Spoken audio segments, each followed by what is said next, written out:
Breaking. Nnamdi Kanu's American lawyer Bruce petitions ICC wants Buhari's Minister Malami, Justice Nyako, charged for crimes against humanity and others.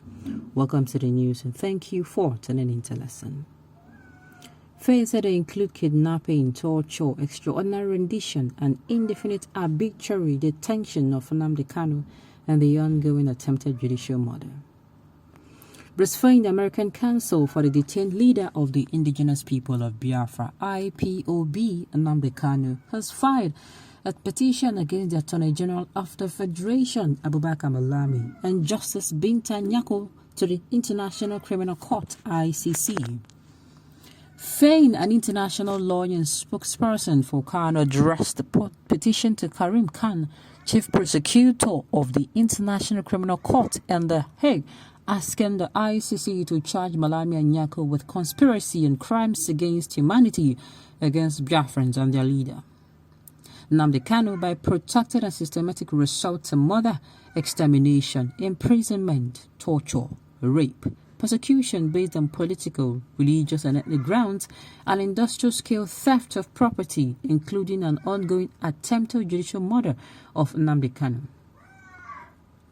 In a document obtained by Sahara reporters on Wednesday, Fain said that in October 2020, 5 human rights experts of the United Nations Human Rights Council asked President Buhari within 60 days to submit evidence of Mr. Kanu's terrorism. Buhari sneered at the overture, probably reflecting, being a tyrant means you never need to obey the law. It said Kanu is seeking a Biafran sovereignty. I think that a referendum is not a special pleading. South Sudan voted independence from Sudan in a 2011 referendum. The United Kingdom recently afforded Scotland a session note and may do so again. Ditto for Canada and Quebec. The United States periodically permits Puerto Rico to vote between statehood, independent, or Commonwealth status.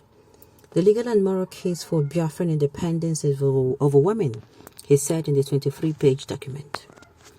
Stating Malami and Nyako's crimes against humanity, Fain said they include kidnapping, torture, extraordinary rendition, and indefinite arbitrary detention of Nnamdi Kanu and the ongoing attempted judicial murder. He writes in part, as an integral part of the ongoing crimes against humanity described above, on or around June 2021, Attorney General Malami conspired with Nigerian President Muhammadu Buhari, Nigerian Federal High Court, Justice Binta Nyako, and Kenyan President Uhuru Kenyatta, among others, to kidnap and torture Biafran leader Nnamdi Kanu in Nairobi, Kenya, for several days and then subject him to illegal extraordinary rendition to Abuja, Nigeria.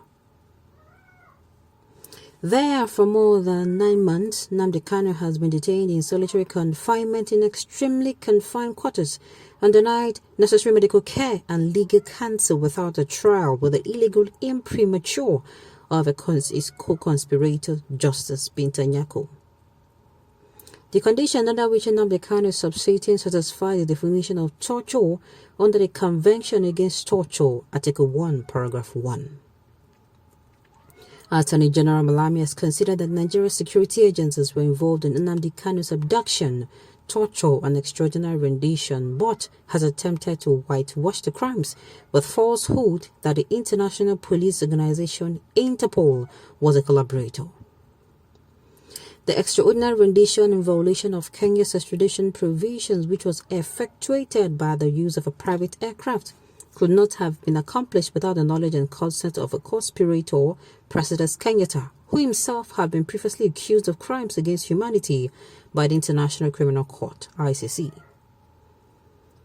Judges like co-conspirator Justice Binta Nyako were not shielded from criminal prosecution for crimes against humanity based on participation in patently illegal show trials. Neither prosecutors like conspirator Attorney General Malami.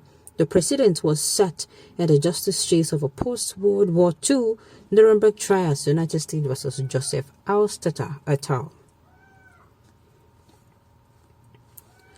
There, both Nazi prosecutors and judges were tried and convicted of crimes against humanity by judicial murder through the destruction of law and justice and utilizing the empty forms of legal process to persecute or exterminate on a wide scale based on race, religion, or political opinion. A 15-count amended charge against Nnamdi Kanu was filed by co-conspirator Attorney General Malami before co-conspirator Justice Binta Nyako at the 11th hour for a scheduled January 18, 2022 hearing to entertain a challenge to predecessor bogus 7-count amended charge. The new charges represent a destruction of law and justice with the aim of the judicial murder of Nnamdi Kanu. The patently defective charges carry the death penalty.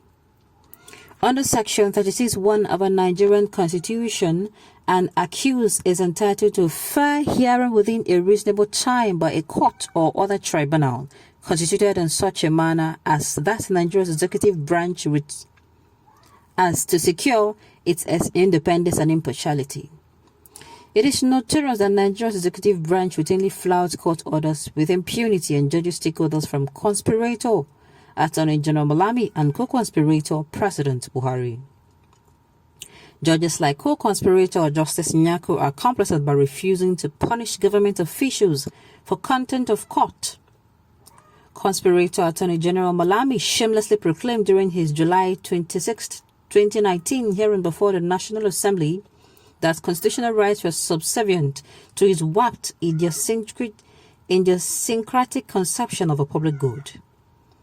To Malami, lawless way of thinking, the Nigerian Constitution is nothing but a scrap of paper to be shredded at will by the executive branch, and judges are its puppets, contrary to the judicial independence injection of Section 36(1). Nnamdi Kanu has also been denied his right to fair hearing within a reasonable time. More than 9 months have elapsed since illegal extraordinary rendition from Nairobi, Kenya to Abuja. Nigeria, there has to be a trial to opportunity